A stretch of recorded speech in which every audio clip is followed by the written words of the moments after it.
हिमालय की गोद में भी कामयाब स्टार्टअप।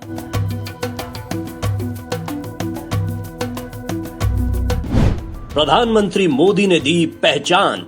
आइडिया होना चाहिए आपके पास और काम करने का जुनून होना चाहिए, तो उसके लिए जगह मायने नहीं रखती है। बेहद कम लागत में मुनाफे वाला स्टार्टअप। इन्वेस्टमेंट बड़ा नहीं चाहिए, जगह बड़ी नहीं चाहिए, बहुत ज्यादा एक्सपीरियंस की भी जरूरत नहीं है। ग्रामीण इलाकों में भी डेयरी स्टार्टअप की असीम संभावनाएं।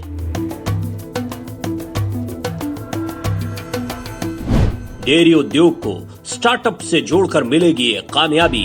नमस्कार दोस्तों, इनोवेशन और स्टार्टअप्स के बारे में सोचा जाता है कि सिलिकॉन वैली, दिल्ली, मुंबई, बेंगलुरु ऐसे बड़े बड़े शहरों में ही स्टार्टअप के आइडियाज़ हो सकते हैं। और जहाँ तक बात है छोटे छोटे शहरों नहीं बल्कि दूरस्थ ग्रामीण इलाकों की, वहाँ क्या होगा? और वहीं पर सबसे ज़्यादा युवाओं को रोज़गार की ज़रूरत है। ऐसे में आज मैं आपको पहाड़ों के एक बहुत ही छोटे से गांव में लेकर आया हूं और यहाँ भी स्टार्टअप का कामयाब आइडिया, यानी अपने लिए आप रोज़गार के अवसर भी पैदा कर सकते हैं और अपने साथ साथ आप स्थानीय लोगों के लिए रोज़गार भी पैदा कर सकते हैं। मानस डेयरी ये एक ऐसा ही काम है जो यहाँ पर शुरू किया गया है। मानस डेयरी के प्रमोटर भी इस वक्त मेरे साथ मौजूद हैं। उनके साथ मैं आपको आगे की यात्रा में बताऊंगा कि किस तरीके से यहाँ पर बहुत छोटे इन्वेस्टमेंट के साथ एक बहुत बड़ा प्रोजेक्ट चलाया जा रहा है, जिसमें आप अपनी कमाई के अवसर भी तलाश सकते हैं और साथ ही साथ में स्थानीय, जैसा मैंने कहा कि स्थानीय लोगों के लिए रोज़गार की संभावनाएं भी तलाश सकते हैं। तो आइए मैं आपको दिखाता हूँ कि किस तरीके से यहाँ पर काम होता है, कितने इन्वेस्टमेंट के साथ कितने लोग लगे रहते हैं। भारत एक कृषि प्रधान देश है, लेकिन डेयरी उद्योग के मामले में भी हम दुनिया के अग्रणी उत्पादकों में से एक हैं। कृषि की तरह ही डेयरी उद्योग का बड़ा हिस्सा अनऑर्गेनाइज्ड है। ये एक ऐसा उद्योग है जिसमें स्टार्टअप्स स्थानीय किसानों और उनके गोधन उत्पादों को ऑर्गेनाइज करके स्वयं के लिए बड़ी संभावनाओं को पैदा कर सकते हैं। कोरोना संक्रमण काल में 20 लाख करोड़ के राहत पैकेज में से 28,000 करोड़ से ज्यादा सिर्फ पशुपालन और डेयरी के लिए दिए गए हैं। निश्चित तौर पर आने वाले समय में उद्योग भी गांवों तक पहुंचेंगे, लेकिन फौरी तौर पर पशुपालन को लागू किया जा सकता है। गाय, भैंस, मछली, पोल्ट्री फार्म एक साधन है जिनके जरिए लोगों को काम मिल सकता है। खेती को भी इतनी तेजी से नहीं बढ़ाया जा सकता, इसके लिए पैकेज रखा गया है। उसमें किसानों को पशुपालन के लिए लोन दिया जाएगा। सरकार की इन योजनाओं का लाभ युवा उठा भी रहे हैं। ऐसे ही एक युवा उद्यमी है मयंक पुनेठा। चंपावत जनपद के लोहाघाट क्षेत्र में वो अपने डेयरी स्टार्टअप को चला रहे हैं। उनके स्टार्टअप मानस डेयरी को प्रधानमंत्री नरेंद्र मोदी ने भी सराहा है और बाकायदा उन्हें इस काम के लिए प्रशस्ति पत्र भी दिया गया है। पहले तो मानस डेयरी के प्रमोटर मयंक पुनेठा को विश्वास नहीं हुआ कि पहाड़ों के एक दूर दराज गांव में उनके इस प्रयास की खबर प्रधानमंत्री को भी हो सकती है, लेकिन जब उन्हें सम्मानित करने के लिए बुलाया गया तो उनका हौसला और बढ़ गया। मयंक बताते हैं कि बहुत छोटे निवेश के साथ ही युवा उद्यमी डेयरी उद्योग में अपने काम की शुरुआत कर सकते हैं। देखिए, इनिशियली जब हम केवल 2 गायों से हम डेयरी को स्टार्ट करना चाह रहे हैं, तो एक अमूमन सेटअप और गायों के साथ साथ उसकी कॉस्ट को हम 1 से 1.5 लाख रुपए से हम स्टार्ट कर सकते हैं इंडिविजुअली। लेकिन जैसे जैसे हमारे यहाँ पर गोधन बढ़ता जाएगा तो हम उसमें करीब अभी जो हमारे पास 20 हैं जानवर, तो उसमें हम 8 से 10 लोगों को यहाँ प्रत्यक्ष रोज़गार दे रहे हैं। और साथ साथ जब हम ऑर्गेनिक डेयरी प्रोडक्ट्स की बात कर रहे हैं तो वहाँ पर करीब 100 से 150 लोगों को अप्रत्यक्ष रूप से हमने रोज़गार के लिए इसके साथ जोड़ा हुआ है। और जहाँ तक आमदनी की इससे बात होती है, इनिशियली 2 गायों से हम एक स्वरोजगार तो 8 से 10,000 रुपये पर मंथ इनकम ले रहे हैं, लेकिन जब हम इसकी क्वांटिटी बढ़ेगी, हमारे जो एनिमल्स हैं वो 10 से ज़्यादा हो रहे हैं, तो हम करीब 50 से 60,000 रुपये पर मंथ इनकम कर सकते हैं। डेयरी उद्योग में अनुभव बहुत जरूरी है। इस सेक्टर में प्रोडक्ट की बड़ी रेंज होती है। ये बहुत तेजी से खराब होने वाले उत्पाद भी होते हैं। ऐसे में इस क्षेत्र में काम करने का अनुभव बहुत ज्यादा मायने रखता है। अभी हम डेयरी प्रोडक्ट का निर्यात उस स्तर पर नहीं कर पा रहे हैं जो हमारी क्षमता है। इससे 20,000 करोड़ रुपए का नुकसान हो रहा है। डेयरी प्रोसेसिंग को बढ़ावा देने और कैटल फीड प्रोडक्शन में निर्यात के लिए 15,000 करोड़ रुपए का फंड अलग से निर्धारित किया गया है। सरकार भी युवाओं को पशुपालन के लिए प्रोत्साहित कर रही है। जब हम डेयरी की बात कर रहे हैं तो सबसे पहले एक चीज़ इम्पॉर्टेंट हो जाती है, जो अभी गवर्नमेंट भी फोकस कर रही है, लोकल फॉर वोकल। और मैक्सिमम जो हमारे डेयरी प्रोडक्ट्स हैं वो हमारी छोटी डेयरी से ही आ जाते हैं, चाहे हम दूध लें, पनीर लें, घी लें, खोया लें, मट्ठा लें। ये हमारे एक डेयरी मिल्क प्रोडक्ट्स के एक पार्ट हैं। इसके अलावा अगर हम छोटी डेयरी को स्टार्ट कर रहे हैं तो उसके साथ 2 एडिशनल सेक्टर्स हम इस पे यूज़ कर रहे हैं। एक जो हमारा गोबर है, गोबर वेस्ट जो हो रहा है, उसको हम डिफरेंट गोबर के हम दिए बना रहे हैं, गोबर के कंडे बना रहे हैं, गोबर की लकड़ियाँ बना रहे हैं। इसके साथ साथ जो गोबर हम जो वेस्ट कर रहे थे, उसके साथ हम उसको ऑर्गेनिक फार्मिंग में यूज़ कर रहे हैं, जिससे हम ऑर्गेनिक वेजिटेबल्स का यहाँ पर प्रोडक्शन कर रहे हैं। मजदूरों को गांवों को छोड़कर शहरों में जाना पड़ता है। कृषि और डेयरी आधारित स्टार्टअप्स को यदि ग्रामीण इलाकों में ही बढ़ावा दिया जाए तो यहीं उनके लिए रोजगार की संभावनाएं विकसित हो सकती हैं। सरकार भी इस क्षेत्र में गंभीर है।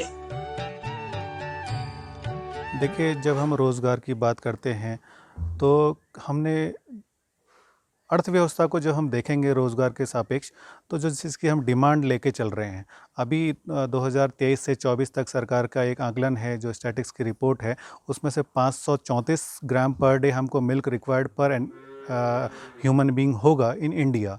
तो उसके सापेक्ष जो डिमांड हमारे पास है, उसको पूरा करने के लिए जो संसाधन है वो उतने अभी है नहीं। तो रोज़गार अवसर युवाओं के लिए बहुत ज़्यादा संभावनाएं इसमें हैं कि हम 2 गायों से स्टार्ट करें और जो फ्यूचर की जो डिमांड है उसके अकॉर्डिंग अपने बिजनेस को हम बढ़ा सकते हैं। गाय हैं आपके पास, लेकिन इसके बाद आप अपने बिजनेस को अलग ऊंचाइयां दे सकते हैं अगर आपके पास एक प्रोसेसिंग यूनिट भी है तो। और विश्वास करिए, कोई बहुत बड़ा इन्वेस्टमेंट नहीं है, बहुत छोटे इन्वेस्टमेंट के साथ आप एक बेहतरीन प्रोसेसिंग यूनिट को लगा सकते हैं किसी भी जगह पर। एक छोटे से गांव में, पहाड़ों के एक छोटे से गांव में किस तरह से इस प्रोसेसिंग यूनिट को लगाया गया है, कितना यहाँ पर प्रोडक्शन होता है, ये तमाम चीज़ें मयंक पुनेठा जो मानस डेयरी के प्रमोटर हैं वो आपको बताएंगे। एक एक चीज़ की किस तरीके से बहुत आसानी से 2-3 लेबर्स के साथ आप कितना बड़ा प्रोडक्शन कर सकते हैं, कितना बड़ा स्टार्टअप तैयार कर सकते हैं। इस पूरे उद्योग के 2 पहलू हैं। पहला गोधन का लालन पालन और दूसरा प्रोसेसिंग यूनिट।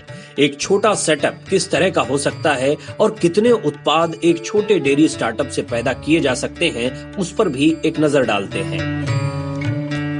तो जो हमारी ये प्रोसेसिंग यूनिट जो आप देख रहे हैं मेरे पीछे, यहाँ पर हम अपने खुद के डेयरी फार्म का और जो नियर अबाउट विलेजेस हैं यहाँ पर उनका जो हम दूध कलेक्ट कर रहे हैं, तो सबसे पहले हम दूध को यहाँ पर स्टोर करते हैं, जो एक चिलिंग पॉइंट भी है, इसको आप देख सकते हैं।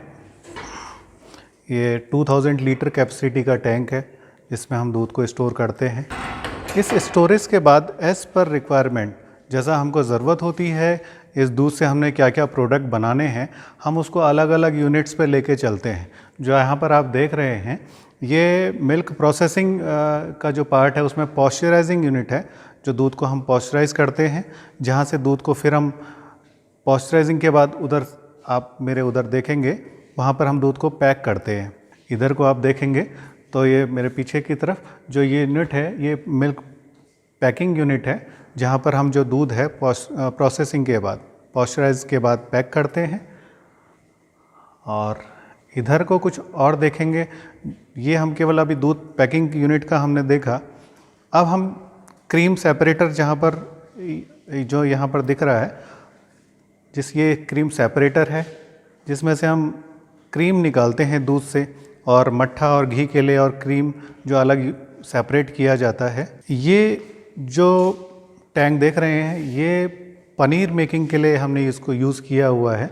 इसमें 200 लीटर कैपेसिटी का ये टैंक है, जिसमें दूध को प्रोसेस करके बॉईल करके हम इसमें से पनीर को तैयार करते हैं। यहाँ पर आप देखेंगे ये जो छोटी मशीन है, ये नॉर्मल मिल्क बॉयलर है और जनरली हम इसको खोया बनाने के लिए यूज़ करते हैं। और ऐसे ही 3 यूनिट्स खोया केटल्स और हैं जो आपको उधर दिखाई दे रही हैं। एक छोटा सा हमारा एक स्टार्टअप है, जो इसमें हम दूध, दही, पनीर, मक्खन, क्रीम, घी और खोया, इतने हम मिल्क प्रोडक्ट यहाँ पर अभी बना रहे हैं इस अपने छोटे से एक प्रोसेसिंग यूनिट पे। इस प्रोसेसिंग यूनिट को हम चलाने पे 2 से 3 लेबर हम यूज़ कर रहे हैं, टेक्निकल 1 है और बाकी 2 हैं। और प्रोडक्शन एज़ पर अभी हम लोग यहाँ पर 200 से 300 लीटर पर डे का पनीर तैयार कर रहे हैं, बाकी दूध सेल आउट कर रहे हैं और सीज़न पे खोया, मट्ठा और दही ये कंटिन्यू हम प्रोसेस करते हैं। देखिए अभी वर्तमान सरकारें इस एग्रीकल्चर सेक्टर को काफ़ी प्रमोट कर रही हैं, ख़ास तौर पे डेयरी पे। तो और डेयरी पे वैल्यू एडिशन की हमेशा बात की जा रही है, हमेशा वैल्यू एडिशन प्रोडक्ट्स की बात की जा रही है, जिससे स्वरोज़गार और नए नए स्टार्टअप्स निकल के आ रहे हैं। और स्टार्टअप उसके बाद हम जिसमें बहुत सारी योजनाएं हैं, जैसे MSME है और इंडस्ट्रियल पॉलिसी हैं, जिसमें सरकार अभी बहुत सारी छूट और सब्सिडी लोगों को प्रमोट करने के लिए दे रही है। और ख़ास तौर पे पर्वतीय क्षेत्र में तो 25 से 40% तक की सब्सिडी गवर्नमेंट अभी दे रही है, जिसका स्वरोज़गार के रूप में अच्छे से फ़ायदा उठाया जा सकता है। किसान जो दूध उत्पन्न करता है उसका 50% खुद पीता है और 50% बेचता है। इसमें से 10% कोऑपरेटिव के पास जाता है और 10% प्राइवेट सेक्टर के पास। बचा हुआ 25 से 30% असंगठित क्षेत्र में जाता है या दूध वाले घर घर बांटते हैं। कोरोना काल में अनऑर्गेनाइज सेक्टर पूरी तरह से बिखर गया, लेकिन किसानों को कोऑपरेटिव की तरफ से वही दाम मिलते रहे जो पहले मिलते थे।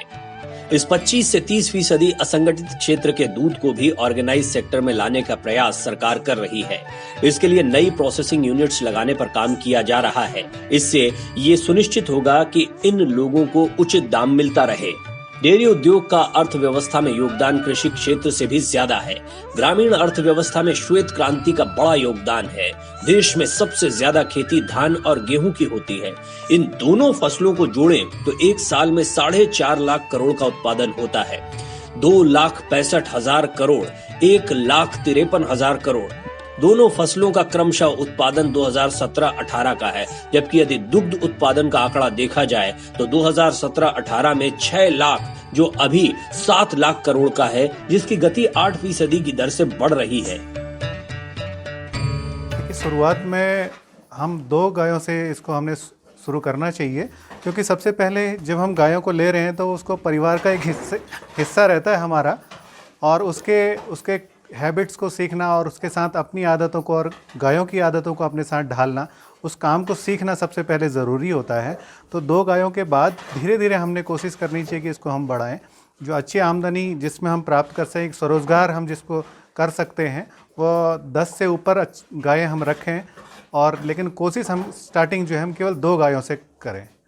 आपके पास कितनी गाय है? हमारे पास अभी यहाँ पर 22 हैं, जिसमें से 12 हमारे गायें हैं और 10 हमारी बछियाएँ हैं।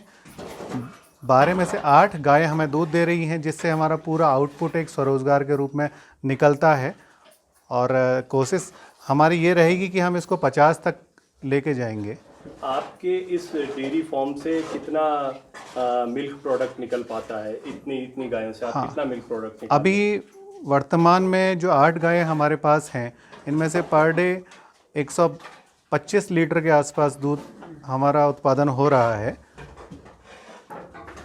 अब वो गाय की उत्पादकता पर निर्भर करता है कि हम उसको कितना पर डे यील्ड ले रहे हैं और उसकी रख रखाव कैसा है। उस जैसा हमारा रख रखाव होगा, अपना हो, उसको हम पालेंगे, उसी हिसाब से हमारे गाय के दूध की मात्रा भी बढ़ती जाएगी। किस किस ब्रीड की या किस किस क्वालिटी की गायें आपके पास हैं? हमारी जो भौगोलिक क्षेत्र है उसके अनुरूप हमने यहाँ पर हॉलिस्टीन फ्रीजन गायें रखी हुई हैं, क्योंकि ये ठंडे क्लाइमेट की गायें हैं जो इस क्लाइमेट को और इस हाइट को सूट कर रही हैं। और अभी कुछ प्रयास हम गिर का भी यहाँ पर कर रहे हैं, जो स्वदेशी नस्ल है, और एक सिंधी और साहिवाल पे भी यहाँ पर हमारे फार्म पे हैं कुछ गायें। विदेशी नस्ल की बात करते हैं तो हम हॉलिस्टीन फ्रीजन को अमूमन हमारे दिमाग में एक पिक्चर आती है, क्योंकि इसका यील्ड प्रोडक्शन ज़्यादा है।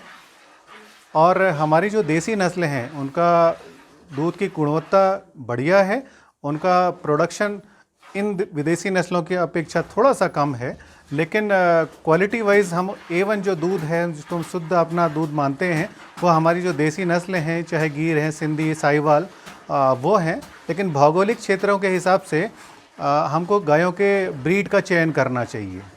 कितने एक्सपर्ट लेबर्स आपके पास मौजूद हैं जिनके ज़रिए आप ये प्रोडक्शन करते हैं? अभी हमारे पास 5 यहाँ पर एक्सपर्ट्स हैं, जो लेबर्स हैं, जो गायों के साथ हम लोग काम करते हैं, खुद भी स्वरोज़गार के रूप में काम कर रहे हैं।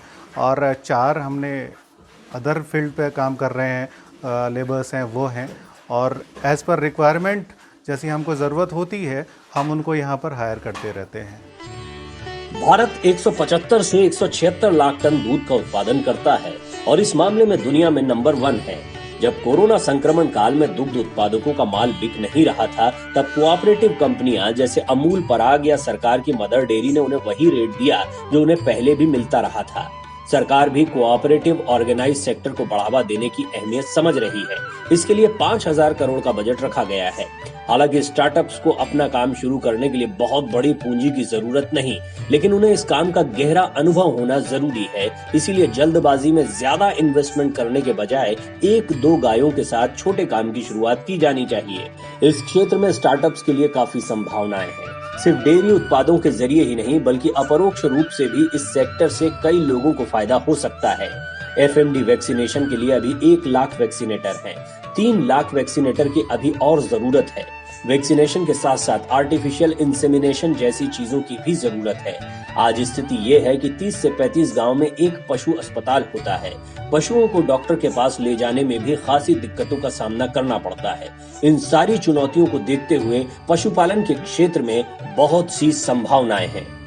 इन्वेस्टमेंट बड़ा नहीं चाहिए, जगह बड़ी नहीं चाहिए, बहुत ज़्यादा एक्सपीरियंस की भी ज़रूरत नहीं है। ज़रूरत है तो जज्बे की, ज़रूरत है तो फोकस की, ज़रूरत है तो आपको अपने स्टार्टअप को एक मिशन की तरह आगे बढ़ाना और छोटे छोटे कदम रखना। आप एकदम से बड़ा इन्वेस्टमेंट करके बड़े प्रोडक्ट या बड़ी यूनिट को या बड़े स्टार्टअप को तैयार करने का प्रयास न करें। मानस डेयरी से ये सीखने को मिलता है कि ग्रामीण इलाकों में भी रोज़गार के अवसर पैदा किए जा सकते हैं, स्थानीय लोगों को रोज़गार दिया जा सकता है, अपने लिए एक बड़ा बिजनेस क्रिएट किया जा सकता है। तो आप भी यदि किसी ऐसे इलाके में रहते हैं, निश्चित तौर पर अगर आप शहरों में रहते हैं, पशुपालन में आपकी दिलचस्पी है, तो आप अपने लिए बिजनेस का एक बड़ा आइडिया क्रिएट कर सकते हैं। और अगर ग्रामीण इलाकों में भी हैं, मुझसे कई युवा पूछते हैं कि हम क्या इनोवेशन कर सकते हैं, क्या स्टार्टअप कर सकते हैं बहुत छोटे इन्वेस्टमेंट के साथ, और जिसके लिए सरकार लोन भी दे रही है, प्रमोट भी कर रही है ग्रामीण इलाकों में इन चीज़ों को। तो इनकी जानकारियों को जुटाइए, स्टार्टअप में रजिस्टर हुइए, अपने आइडिया को रखिए और सबसे पहले इन चीज़ों को सीखिए और देखिए किस तरह आपका कामयाब स्टार्टअप तैयार होता है। बहुत बहुत शुक्रिया मेरे साथ बने रहने के लिए और इस खास पेशकश को देखने के लिए। धन्यवाद।